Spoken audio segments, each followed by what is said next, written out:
Jack never expected his journey to end like this. He had been traveling through a quiet trade route in deep space. His ship, the Sunwing, carried medical supplies, tools, and a few personal items. It was supposed to be a simple delivery run. No danger, no trouble, just stars and silence. But trouble found him. A sudden meteor storm came from nowhere. The ship's systems screamed with alarms. Jack tried to steer through the chaos. But the rocks hit hard. The engines caught fire. Lights flickered. Smoke filled the air. He didn't have time to send a distress signal. He barely managed to guide the ship toward the closest planet, a green world with thick clouds and deep forests. The Sunwing broke through the atmosphere, shaking violently. Metal bent, glass cracked. The landing wasn't smooth. It was a crash. But somehow, Jack survived. He woke up hours later, lying in dirt and leaves. His head hurt. His arm was bruised. But he was alive. Jack stood slowly and looked around. Tall trees surrounded him. The air smelled fresh and clean. Birds or maybe alien creatures chirped in the distance. His ship was behind him, smoking and broken. He knew it couldn't fly again. He checked the emergency kit. It still worked: water, dried food, and a translator device. He took what he could and started walking. He didn't know where he was, but he needed shelter and help. After walking for an hour, he saw signs of life: strange buildings made from stone and wood. Smoke rose from fires. People lived here. As Jack got closer, he realized something odd. The people were all women, tall, strong, and dressed in armor. Some had scars, others carried weapons. They stood in groups, talking or training. None of them looked weak. Jack stepped into the clearing slowly, hands up to show he meant no harm. The talking stopped. All eyes turned to him. He felt their stares, curious, sharp, and intense. One of the women walked toward him. She was taller than him, with dark skin and bright silver eyes. Her long hair was braided, and her muscles showed through her armor. She looked serious, but not angry. She pointed at him and said something in a language he didn't know. Jack held up the translator and turned it on. After a few seconds, her voice came through in rough English. "You are male. Outsider," claimed. He blinked. "What?" Another woman stepped forward. She had red markings on her arms and carried a curved blade. She said something quickly. The translator struggled but gave the meaning. "He is unclaimed. Let the trial begin." Before Jack could ask what that meant, a circle formed around him. The two women faced each other, standing tall. The crowd began to cheer. Then the fight started. It was fast and powerful. The woman with the blade attacked first, swinging hard. The one with silver eyes blocked, dodged, and countered. They moved like trained warriors, quick and sharp. Fists, kicks, and weapons clashed. Jack didn't know what to do. He wanted to run, but the circle was too tight, and something told him this was not just a fight. It was about him. After a brutal few minutes, the woman with silver eyes knocked the other down. The crowd cheered louder. The defeated one stayed on the ground, breathing hard. The victor walked up to Jack. Her face was calm. She pointed to herself and said, "Laura, I claim you." Jack stepped back, confused. "Hold on, claim?" Laura nodded. "I won. You are mine." Jack stared at her. This planet had rules, strange ones, and he had just become part of them. He looked around. No one stopped her. In fact, they looked pleased. This was normal here. Laura took his hand and gently pulled him forward. The crowd opened a path. Jack followed, not sure what else to do.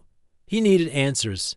He needed safety. Maybe this warrior woman could help him, or maybe he had just stepped into something much bigger than he realized. As the sky darkened and fires lit the camp, Jack sat beside Laura in a tent made of cloth and leather. She gave him food and water. She didn't speak much, but her eyes never left him. He stared at the fire, his thoughts spinning. Crashed ship, alien customs, a battle over him. And now he belonged to her. Jack whispered to himself, "This can't be real." But it was, and it was only the beginning. Jack woke up early, even before the alien sun rose above the trees. He had slept on a thick animal skin inside Lara's tent. The floor was rough, but he was too tired to care. Now, he sat up and looked around. Lara was already gone. Outside the tent, the camp was coming to life. Smoke rose from cooking fires. Warriors trained with wooden weapons, others sharpened blades or clean armor. Jack stepped out slowly, unsure if he was allowed to move freely. Lara appeared a moment later, holding something wrapped in leaves. She walked up to him and offered it. "Eat," she said. He opened the leaves and found a flat bread with strange purple berries inside. It smelled sweet. He nodded and took a bite. "Not bad.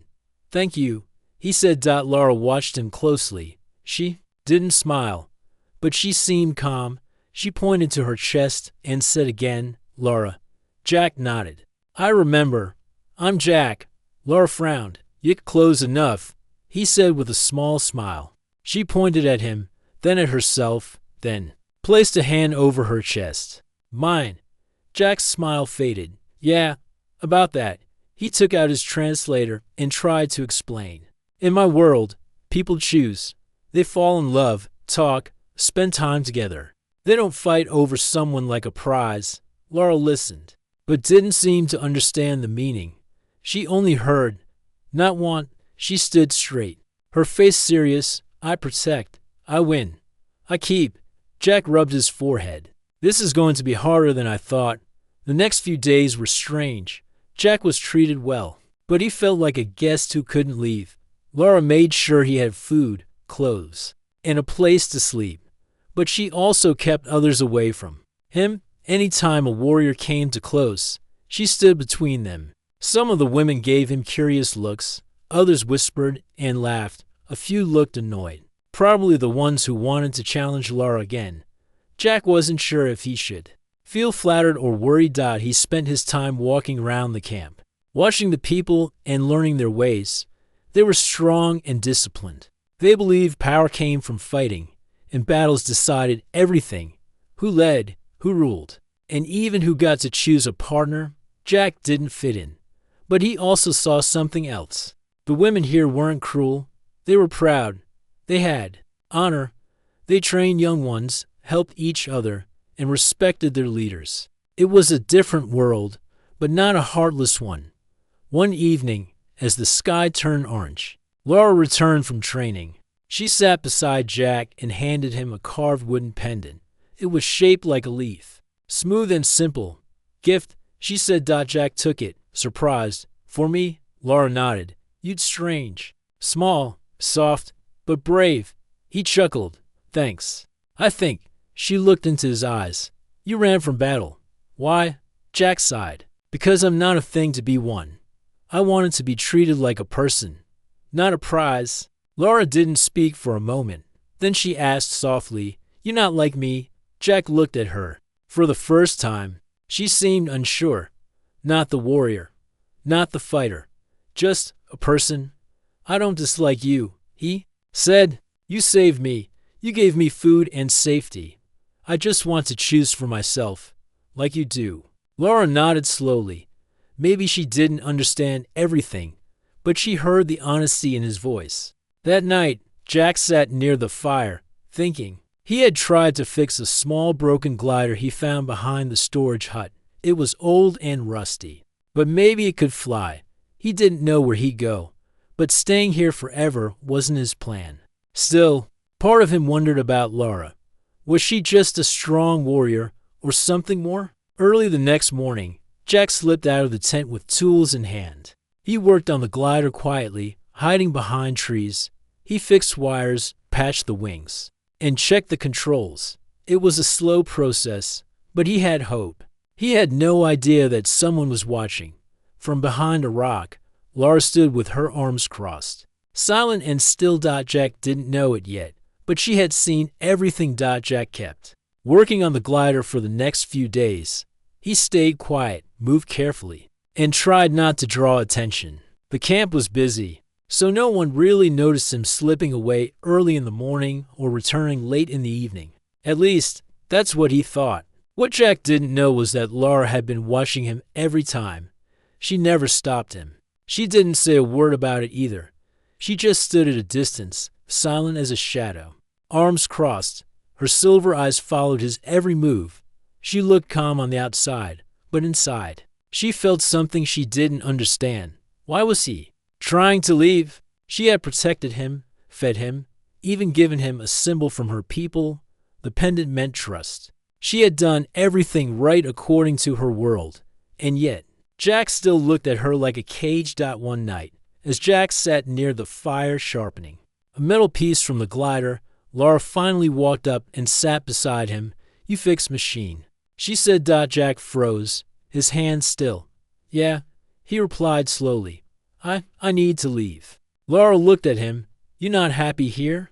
Jack turned toward her, choosing his words carefully. "You're kind, Laura, and strong. But this isn't my home. I didn't come here by choice. I crashed. I want to find my way back. Or at least feel free." Laura looked at the fire for a long time. Then she whispered something in her own language.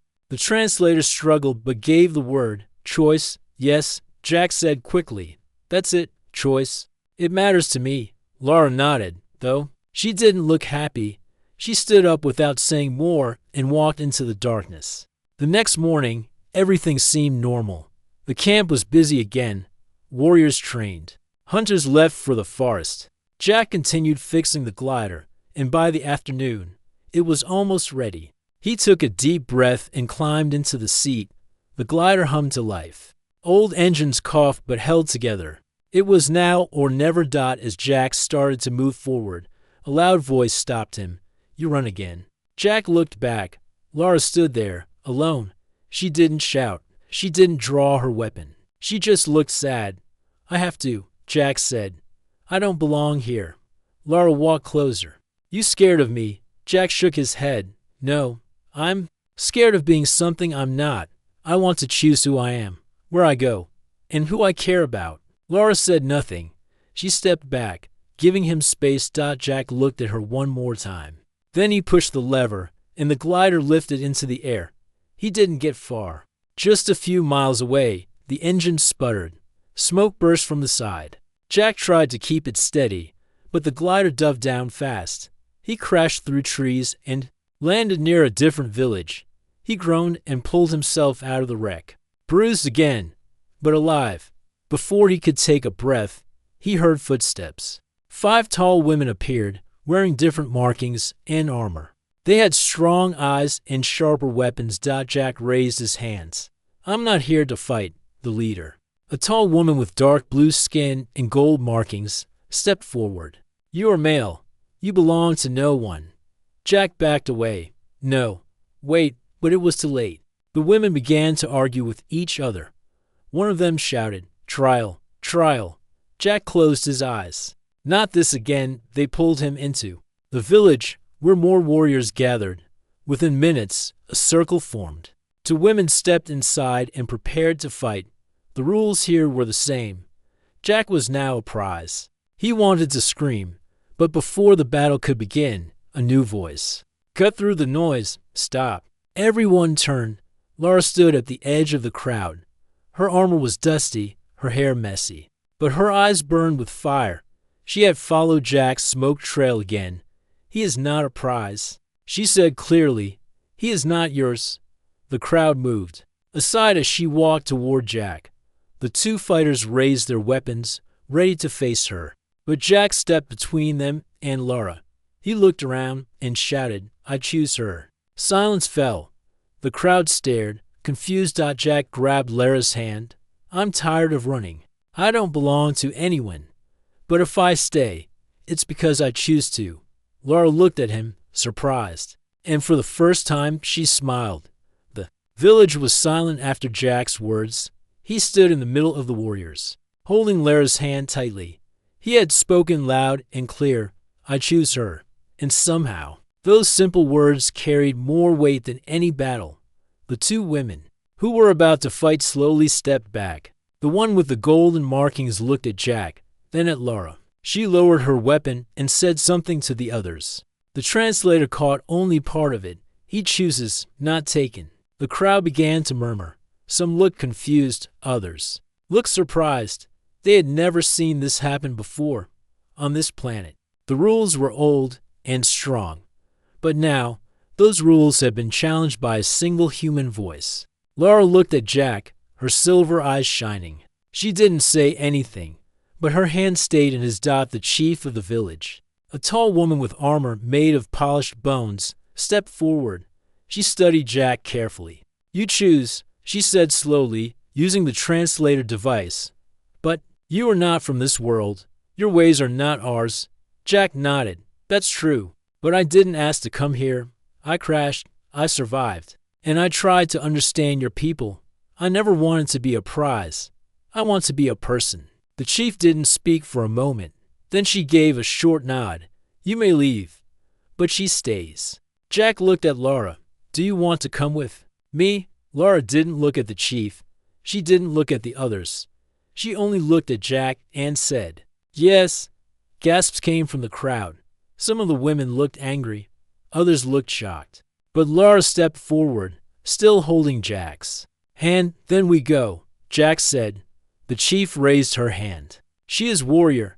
She breaks no law if she leaves with one who chooses." With that, the path was clear. Jack and Laura walked away from the village and back into the jungle. They didn't talk much as they traveled. The jungle was thick, and the air was warm. Birds with bright feathers flew above them. Laura led the way, cutting vines with her blade. Jack followed, carrying his pack. Even though they walked side by side, something had changed between them. Jack no longer felt like a prisoner or a prize, and Laura no longer looked at him like a trophy. Now, they were two people, walking together, by choice. After hours of walking, they reached the old camp. The others were surprised to see them return, especially together. Some warriors frowned. A few whispered, but Laura stood tall and said, "He returns with me, not as mine, but as himself." Jack nodded. "I want to help, not just survive. Maybe I can fix more than just machines." He spent the next few days repairing broken tools, setting up a better water system, and even helping the younger warriors with basic English. Slowly, some of them warmed up to him. They stopped calling him the claimed one and started calling him by name. Laura was always nearby. She watched as Jack taught the young ones to use light tools instead of heavy weapons. She listened. When he explained why choice and respect mattered in human culture, she didn't always agree, but she listened. One evening, as they sat near the fire, Jack looked at her and said, "You fought for me once. Now I want to fight for you. Not with weapons, but with change." Laura looked into the flames. "Change is slow. Many do not want it." Jack smiled. "Then we start small, one step at a time." She nodded. The next morning, something unexpected happened. A young warrior named Veli came to Jack and asked in broken English, "If I like someone, I ask first." Jack grinned. "Yes, that's a good place to start." Laura watched from a distance. She didn't smile often, but this time, she did. Jack had come to the planet by accident. He had been claimed like a prize, but now he had taken a different path, a path of choice, of learning, and of quiet strength. And Laura, she had won a battle once to take him, but now he had chosen her freely. And that, in her eyes, was the greater victory. Many days passed since Jack returned with Laura to the warrior camp. Things were no longer the same. The whispers around camp had changed. Now they were not only about Laura's strength, but also about Jack's words. Some warriors still looked at him with confusion. Others looked at him with respect. He taught them how to use simple tools more safely, how to build better cooking stands, and how to collect rainwater using leaves and hollow stones. These were small things, but useful. Soon, even the oldest warriors started asking him for advice. Laura watched everything quietly. She didn't speak much in front of others, but when they were alone, she asked him many questions. She wanted to understand his world, not just the tools, but the way he thought, especially about choice. One night, as they sat outside their tent under a sky full of stars, Jack asked her, "Did you ever want to leave this place?" Laura didn't answer at first. She looked up at the sky, then back at the fire. "Before you," she said. "No, now, I think more." Jack smiled. Do you ever think of traveling with me to other places? Laura nodded. If you go, I go. Those words made Jack feel warm inside. She wasn't saying it like before. Not like a warrior claiming a prize. Now it was different. It felt like a promise between equals. The next day, a surprise came to the camp. A small human ship landed nearby. It wasn't military, just a scout ship from a nearby trade colony. They had picked up Jack's old emergency signal and came to investigate. When Jack saw the ship, his heart jumped. He had not seen another human face in many weeks. 2 men and 1 woman stepped out of the small vessel. They wore light armor and had translation devices ready. Jack Wendell. One of them asked. Yes. Jack said, stepping forward. You found me. They smiled. We picked up a signal. We weren't sure who sent it. You're lucky. Jack laughed. I'm more than lucky. Laura stepped up beside him. The humans looked at her with wide eyes. She stood tall, calm, and strong. Jack introduced her. This is Laura. She helped me survive. She's not just my protector, she's my friend. The human scout leader looked surprised but polite. You've been through a lot, huh? Yeah, Jack said. A lot more than I expected. The humans offered to take him back to the colony for rest and recovery. Jack looked at the ship, then looked at Laura. He could feel the question rising between them. Would he leave? He turned to the scout leader. Can she come with me? The leader raised an eyebrow. It's unusual, but not impossible. She'd age. Ave to agree, and she'd need to follow human colony rules. Jack turned to Laura. I won't go without you, but I won't ask you to leave your world unless you want to. Laura looked around the camp, her people, her life, her past. Then she looked at Jack. I go, she said softly. With you.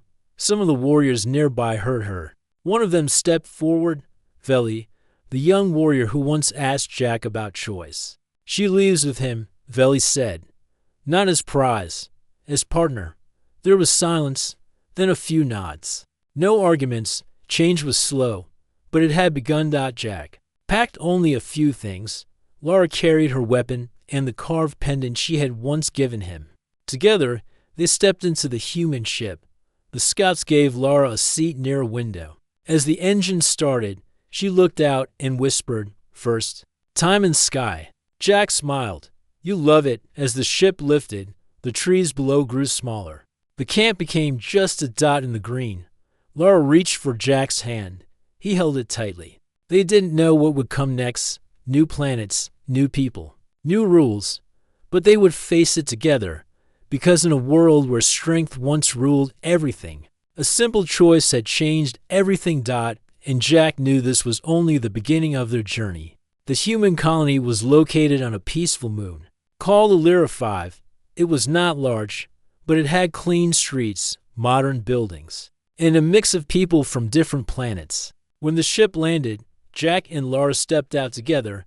Lyra's eyes moved across the strange place. She had never seen such smooth roads, shining lights, and flying machines. People walked by wearing simple clothes, holding small glowing tablets in their hands. She gripped Jack's arm tightly.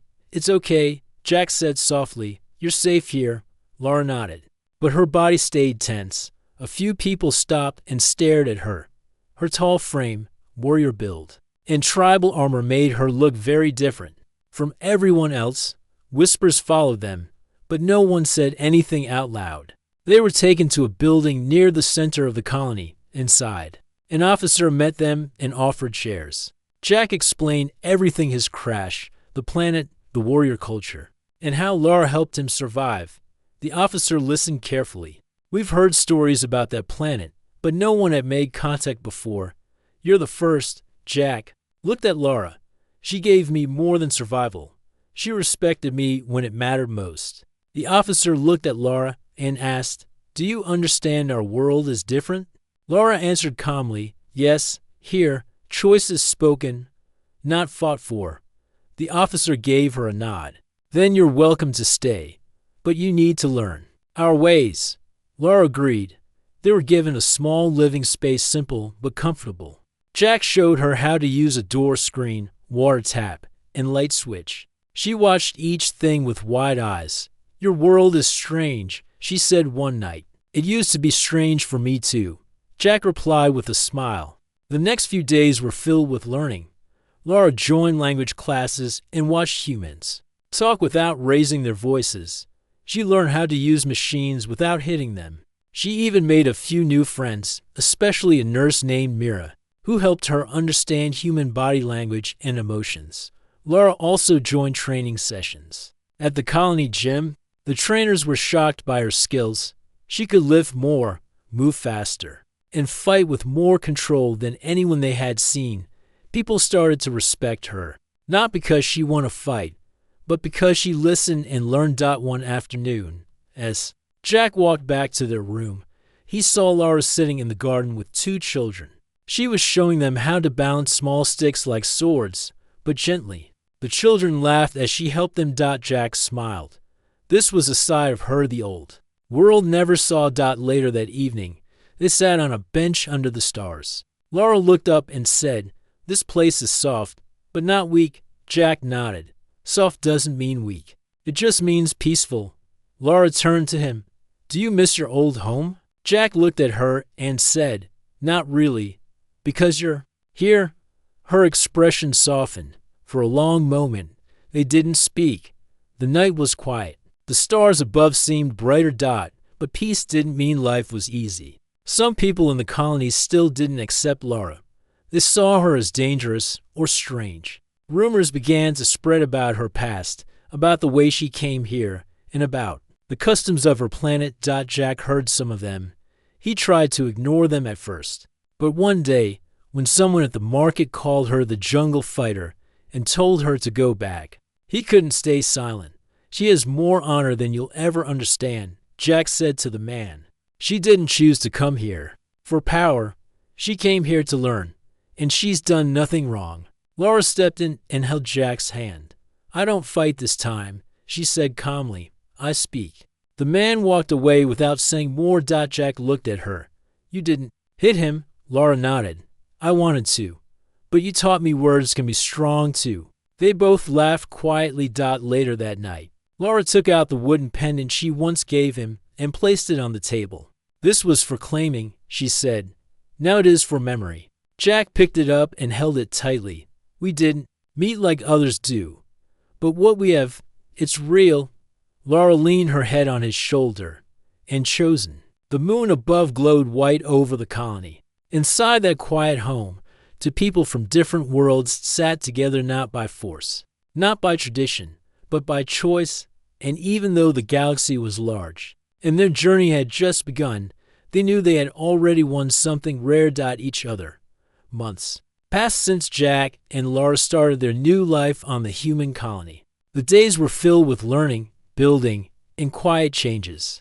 The people who once stared at Laura from a distance now waved when they saw her. Some even asked her for training. She had earned their respect not through strength, but through patience. Jack worked in the colony's repair bay. He fixed broken drones and transport parts. But more than that, he helped others understand the value of kindness, of listening, and of giving someone a second chance. Many remember how he had defended Laura not with force, but with words. Laura joined the Peace Guard, a group trained to protect the colony without violence. Her new role didn't ask her to fight, but to watch over and help when needed. She learned new ways to stay calm, to speak with purpose, and to lead by example. One evening, they sat together on a balcony, watching the sunset behind the purple hills of Alira 5. The sky turned orange and soft gold. Jack handed Laura a small glass of sweet berry drink. "Remember the first time we met?" Jack asked with a smile. Laura chuckled. "Yes, I thought you were weak, soft, not fit for this world. And I thought you were terrifying," Jack replied, laughing. "You were strong, serious, and silent." Laura looked at him. "You stole." "Me? No," Jack said. "You won me first. I just made a better offer." They both laughed. Soon after, something surprising happened. A message came from Lara's home planet. The warrior camps had heard stories from the traders who passed through. They spoke of a woman warrior living among humans who had chosen a new way. And the young ones were listening. The message wasn't angry. It was a request. Send her voice. It said, let her tell her story. Lara sat in front of a small recording lens. She wore her traditional armor, mixed with a Peace Guard badge on her shoulder. Jack stood nearby. Proud. Lara looked into the lens and spoke with care. I once believed strength meant power. That to win someone, you had to fight. I fought many battles. I took what I wanted. But then I met someone who said no. He didn't hit me. He didn't run. He spoke, and I listened. She paused. He showed me a new strength, the strength of choice, of trust, of walking together, not ahead or behind. And because of that, I am more than a warrior. I am a partner. I am still strong. But now, I am free. Jack nodded softly. The message was sent. Days later, a reply came, short and simple. Some will not hear, but some already do. Change begins. Weeks later, young warrior trainees from Lara's homeworld visited the colony. They were sent to learn not to fight. They watched the way humans and aliens worked together, side by side. They sat with Lara, asking questions.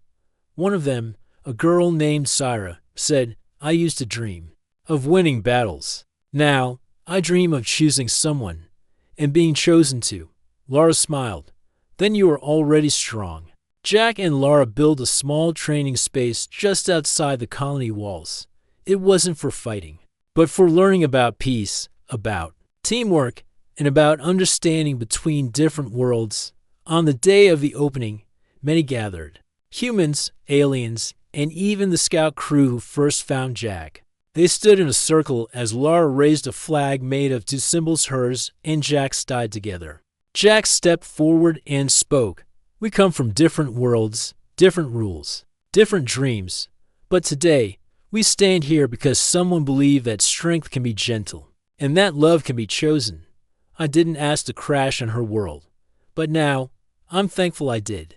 Lara took his hand, and I thanked the sky for sending you. They looked at the crowd, people clapping, smiling, and nodding. Their story had begun with a crash. A warrior fought for a stranger. A stranger chose the warrior. And now, they were building something new together. Not with battles. But with hearts that listened. And a bond that no rule could break.